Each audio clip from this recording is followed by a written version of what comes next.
অপূর্ব পাল নামে north south বিশ্ববিদ্যালয়ের একজন ছাত্র প্রকাশ্যে যেভাবে কোরআনকে অবমাননা করা হয়েছে, এ দৃশ্য দেখে আমার কলিজা ফেটে যাচ্ছে।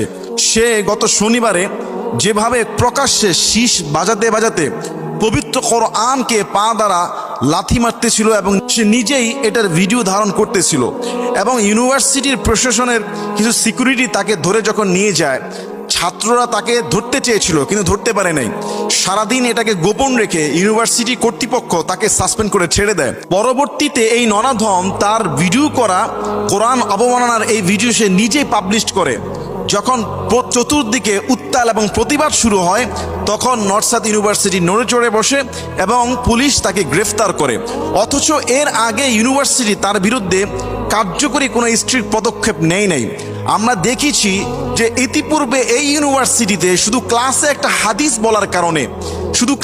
হাদিস বলার কারণে একজন নারী শিক্ষার্থী অভিযোগ করেছিল যে হাদিস কেন বলা হলো। পরবর্তীতে সেই শিক্ষককে সেই ইউনিভার্সিটি থেকে বহিষ্কার করা হয় এবং সেই শিক্ষকের পক্ষে কয়েকজন স্টুডেন্ট কথা বললে তাদেরকেও নাকি বহিষ্কার করা হয়।